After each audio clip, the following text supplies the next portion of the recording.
It's October 8th,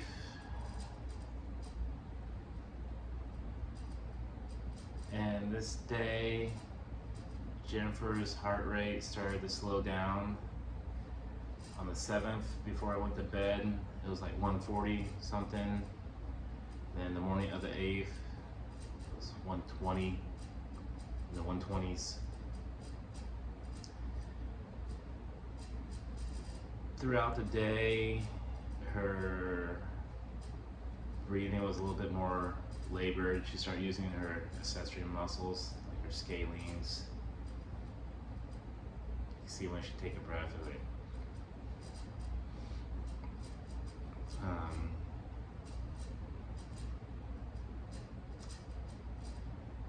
I don't remember much about that day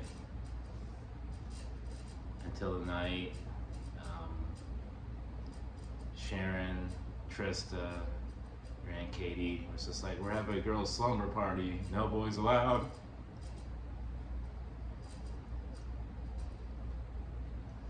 I was fine with it. You know, kissed her goodnight like usual.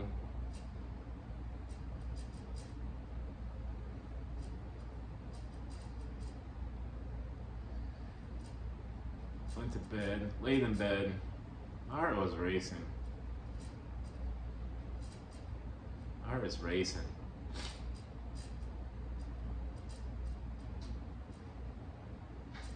Yeah, Starbucks in the morning, Red Bull at lunch, Monster for dinner.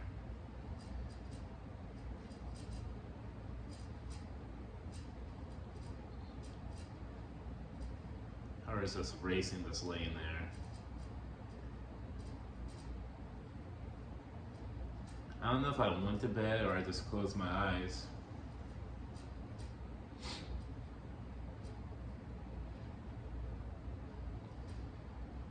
Then I remember waking up to Sharon's voice.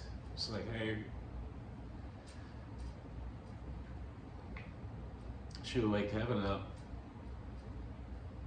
And he knocked on the door.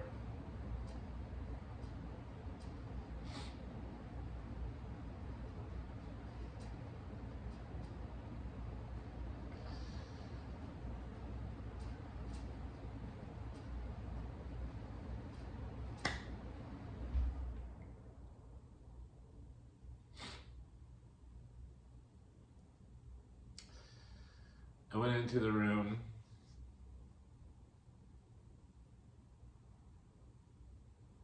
She looked no different. You can hear the oxygen concentrator.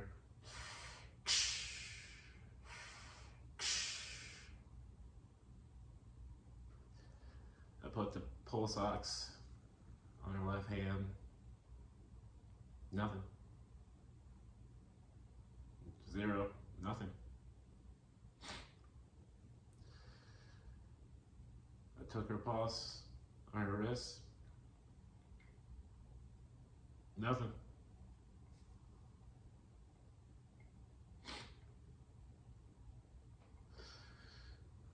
I put my right ear to her chest. There's fucking nothing. It was over.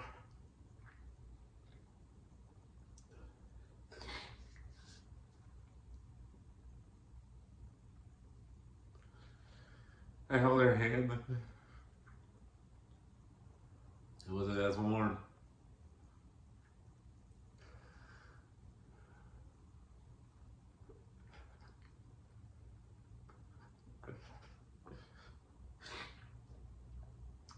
I turned off the oxygen machine. Took the nasal cannula off of her.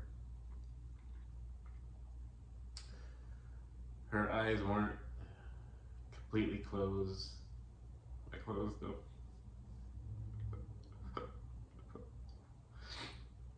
Kissed her on the mouth, her eyelash, or her eyelid, her eyelid.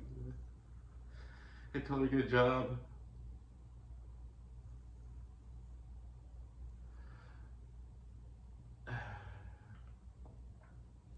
Sharon went to go Wake Up Rick and Vita.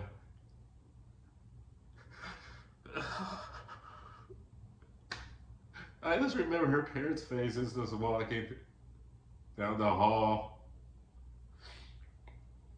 Just disbelief. I can't believe to this day cancer took my baby.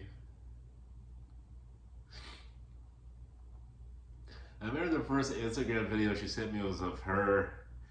She did 10 strict pull-ups in a row. Did everything medical they suggested. Take the tits off. Pump you full of poison. Hit you with radiation. Do it over and over and over again. And this is it.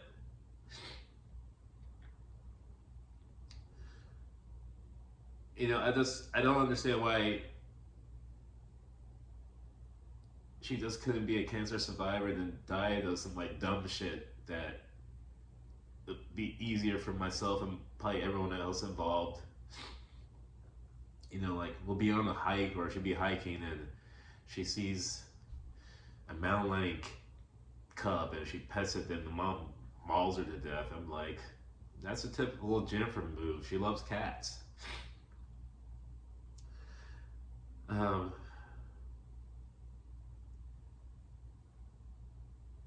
After Rick and Peter saw her, they just went back to their room and you just heard the door slam.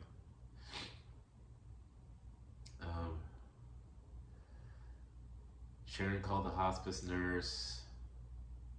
She took the final vitals. The people from the funeral home pulled up. I remember this standing in the kitchen with Trista, and she was just right here sobbing. I don't know what I was doing, but later on, me and V were talking, and she said she does hear me like howling. I guess I was just trying to hold it in.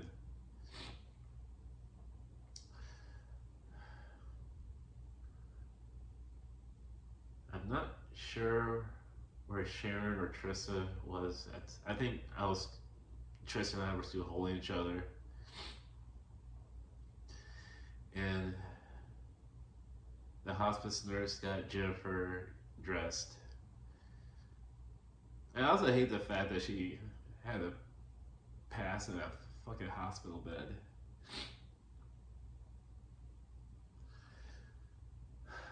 Well, the hospice nurse got her dressed, and her green dress had pockets because she loved a dress with pockets.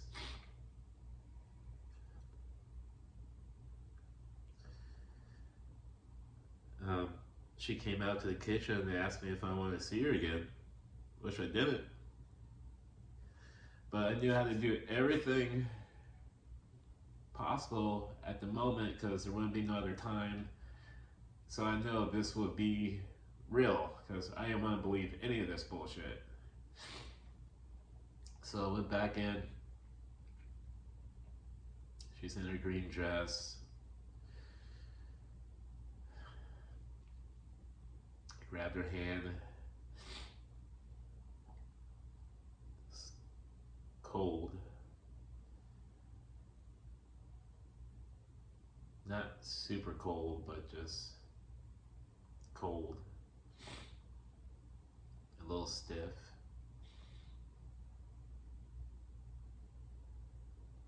Yeah, I looked at her like I really looked at her.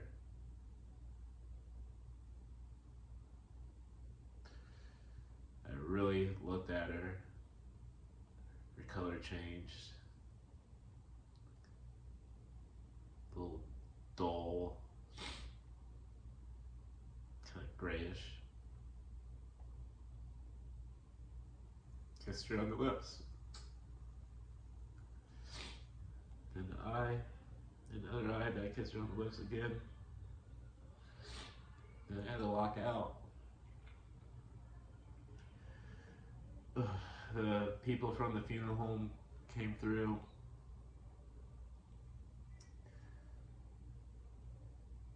Put her on the rolling table. I don't even know what you call it.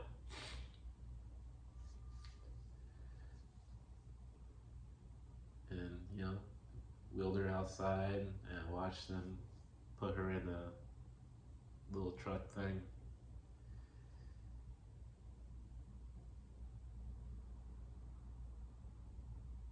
And I wanted to tell him, like, don't drive with the windows down, so she doesn't like to feel the wind on her skin. She was very anti-convertible, but that didn't make no sense. And I also wanted to tell him, like, be careful on the bumps because she don't like that shit. But there's no point to that.